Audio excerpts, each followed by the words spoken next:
History is filled with tales of madness, power, and cruelty. But few rulers in history compare to the Roman Emperor Nero. His name has become a symbol of decadence, excess, and unrestrained power.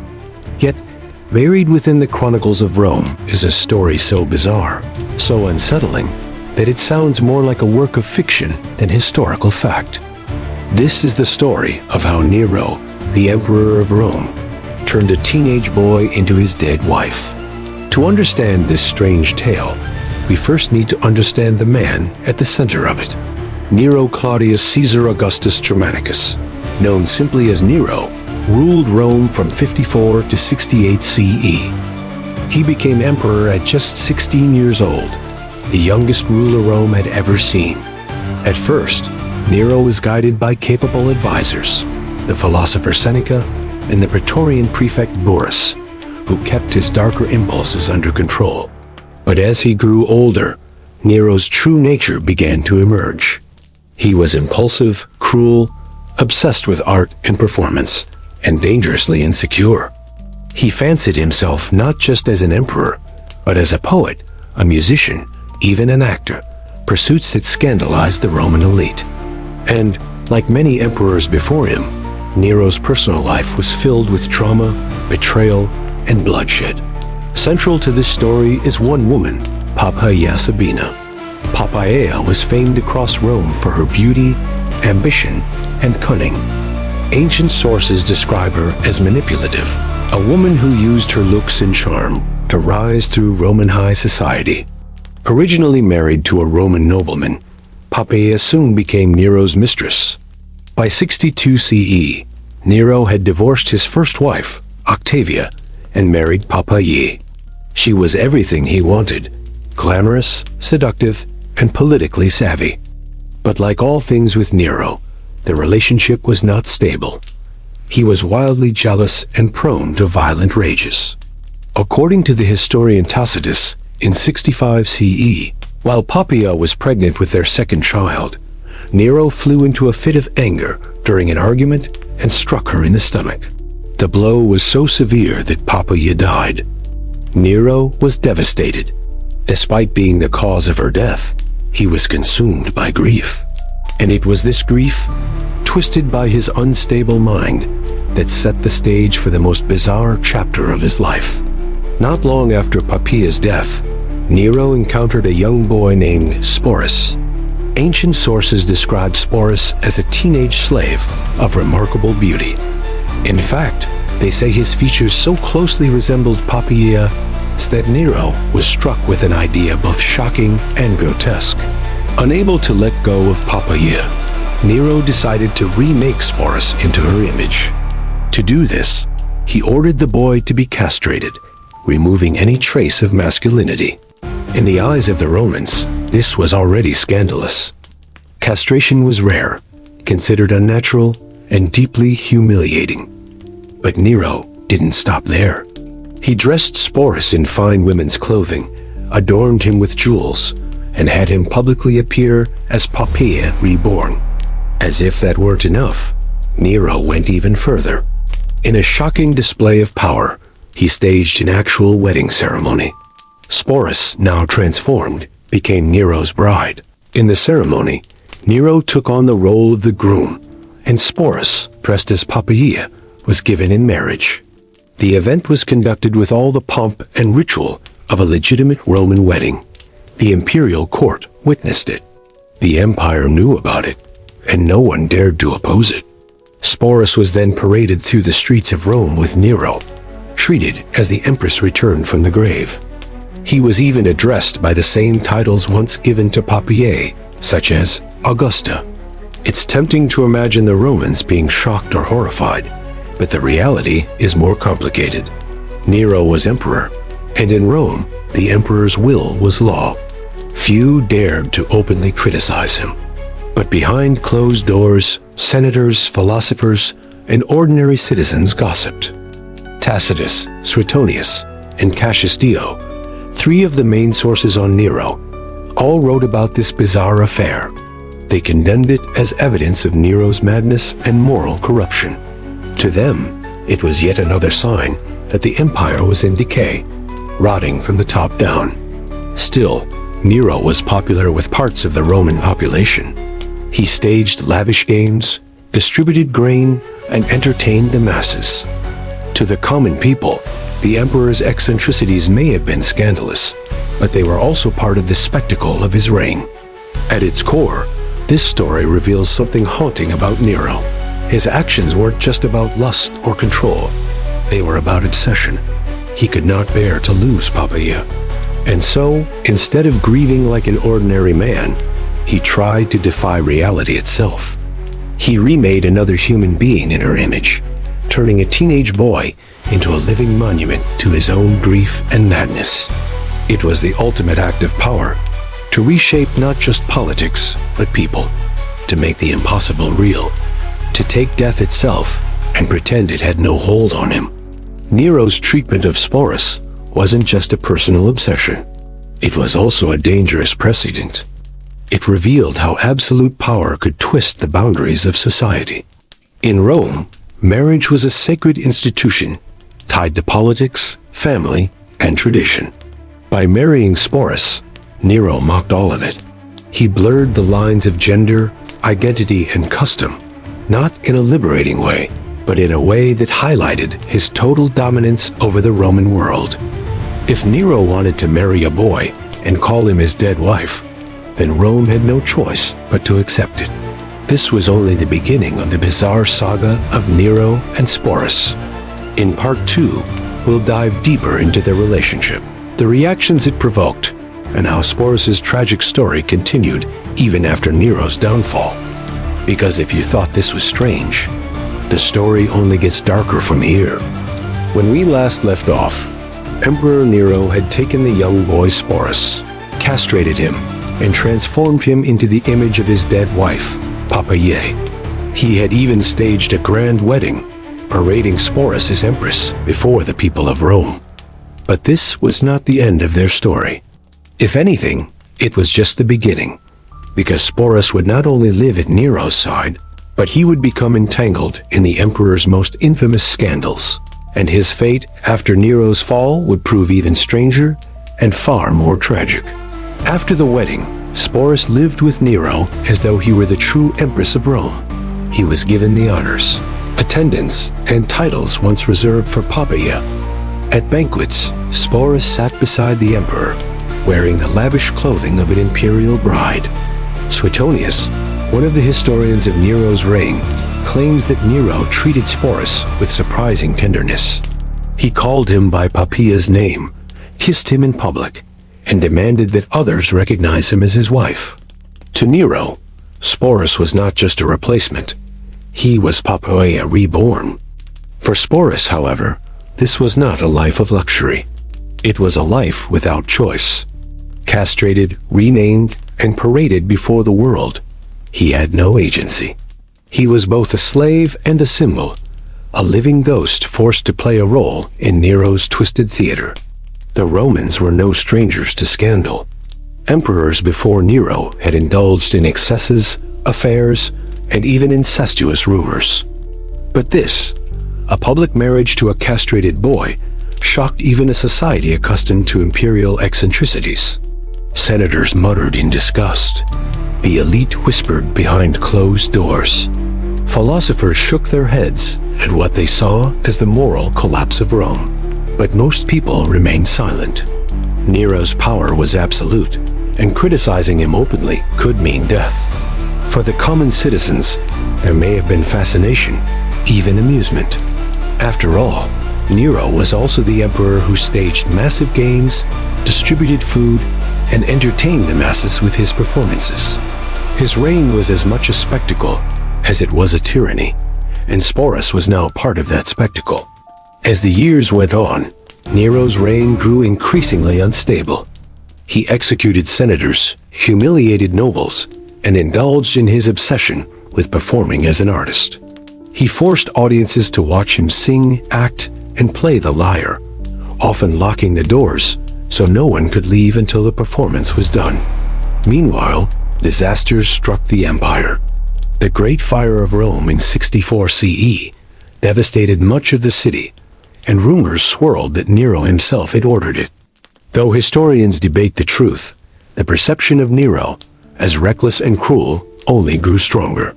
Through it all, Sporus remained by his side, a constant reminder of both Nero's grief and his madness.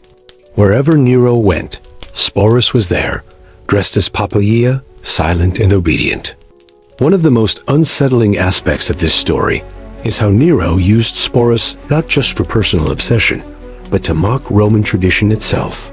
Marriage in Rome was not just about love. It was a political institution, binding families together and ensuring the continuation of noble bloodlines.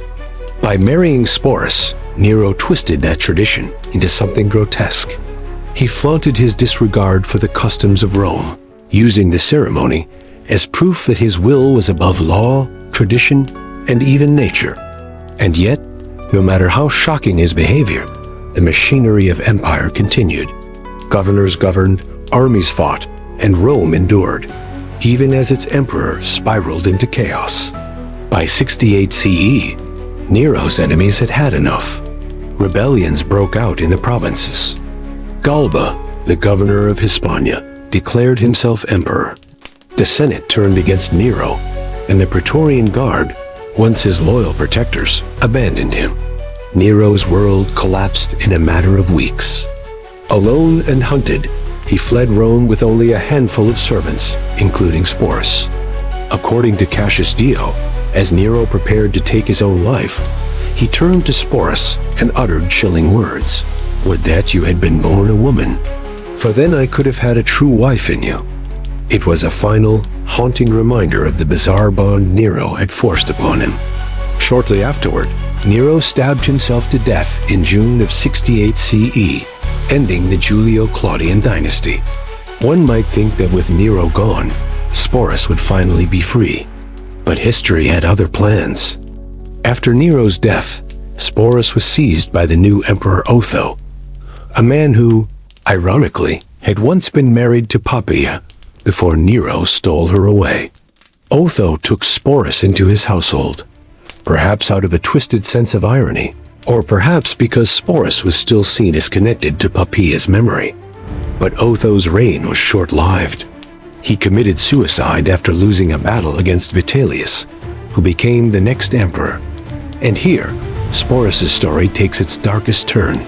Vitellius, known for his cruelty and gluttony, saw Sporus not as a person, but as a source of entertainment. According to Suetonius, Vitellius planned to use Sporus in a grotesque public spectacle. He wanted the boy to play the role of a maiden raped by a wild beast as part of the brutal shows in the arena. Faced with this ultimate humiliation, Sporus made a choice. Rather than endure the horror, he took his own life. The boy who had been turned into an empress by Nero paraded as Poppaea reborn and passed like property between emperors, ended his life by his own hand. The story of Sporus is not just a tale of one boy and one emperor. It is a window into the darkest corners of absolute power, where human lives became playthings and identity could be reshaped on the whim of a ruler. But in part 3, we'll step back from the narrative and look deeper at what this story means. What does it reveal about Nero, about Rome, and about the dangers of unchecked power? And why, centuries later, does this bizarre tale still capture our imagination? Stay with us, because the conclusion may be the most chilling part of all. We've followed the strange and tragic story of Nero and Sporus, from the death of Poppaea Sabina to Nero's bizarre decision to turn a teenage boy into her living image, to Sporus' tragic fate after Nero's downfall. Now it is time to step back and ask the bigger questions. What does this story tell us about Nero? About Rome? And about the destructive force of unchecked power? Because while the tale of Nero and Sporus is shocking on its own, its meaning goes far beyond one emperor and one boy. At the heart of this story is Nero's grief, twisted into obsession. When Poppaea died, he could not accept her loss. Instead of mourning, he tried to defy reality itself. By castrating Sporus, dressing him as Poppaea, and marrying him, Nero created a grotesque illusion. To the outside world, it looked like madness. But to Nero, it may have felt like control. He was emperor, the most powerful man in the known world. Armies obeyed him, senators bowed to him, and his word was law. If he could command Rome, why not command death itself? Why not turn a boy into his wife? This delusion reveals the danger of absolute power. When no one can tell you no, even grief becomes distorted into tyranny. But just as shocking as Nero's actions is the silence of Rome. Senators may have whispered, philosophers may have written in disgust, but no one stopped him. Why? Because Nero was emperor, and to oppose him was suicide. The Roman system, built on military might, political loyalty, and fear, gave him the power to reshape reality itself. If Nero wanted Sporus to be Poppaea, then Rome had no choice but to pretend it was true. This silence shows the fragility of societies under absolute rulers. It is not just the ruler who commits atrocities. It's a system that allows them, the people who look away, and the fear that keeps everyone quiet. It's easy to focus on Nero, but the true tragedy here is Sporus. He was a boy, perhaps no older than 14 or 15, when Nero found him. He had no power, no choice, no voice in his own life. He was mutilated, renamed, paraded, and passed like property from one emperor to the next. And yet, Sporus' story has endured. He became a symbol of how power can erase individuality, how the strong can bend the weak into whatever shape they desire. His death, choosing suicide over humiliation, was his only act of resistance. In that moment, Sporus reclaimed what little control he had left. This story also forces us to think about how Romans viewed gender and identity. To the Romans, masculinity was tied to power, authority, and dominance. Castration was seen as a deep humiliation, stripping away not just physical manhood, but social identity. By transforming Sporus into Poppaea, Nero mocked these values. He blurred the lines of gender, not to challenge society, but to display his dominance over it. To him, Sporus was not a person, but a canvas upon which to project his grief and his authority. It was a reminder that in Rome, identity itself could be reshaped by power. Our knowledge of this story comes from three main historians: Tacitus, Suetonius, and Cassius Dio. All three were hostile to Nero. They saw him as a monster, a tyrant, and a symbol of Rome's moral decay. It's possible, then, that they exaggerated the details to make him look worse. Perhaps the wedding ceremony wasn't as grand as they described. Perhaps the comparisons to Poppaea were overblown. But even if parts of the story were embellished, the fact that multiple sources record, it suggests that something very much like this did happen. For Rome's historians, it was not just gossip. It was proof of how far an emperor could fall into madness. So why, nearly 2,000 years later, are we still talking about Nero and Sporus?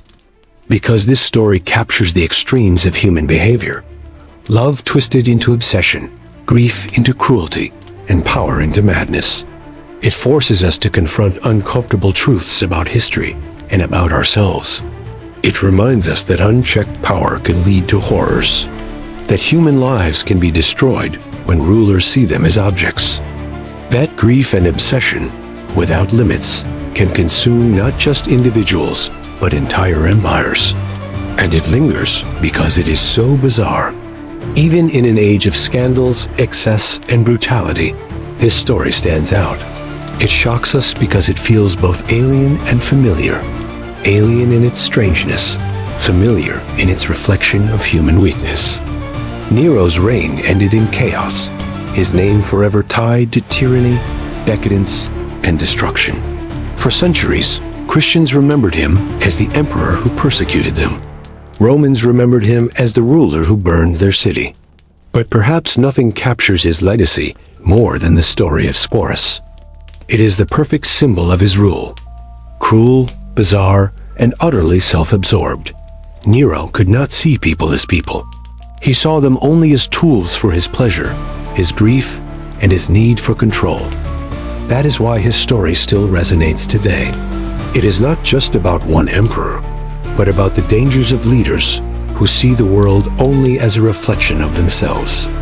And so we return to the question, how did Nero turn a teenage boy into his dead wife? The answer lies in grief, in obsession, and in the terrifying reach of absolute power. It is a story that reminds us of the fragility of human dignity in the face of tyranny, and of the darkness that can emerge when one man believes he is greater than reality itself. This is the tragedy of Sporus. This is the madness of Nero. And this is why history still whispers their names.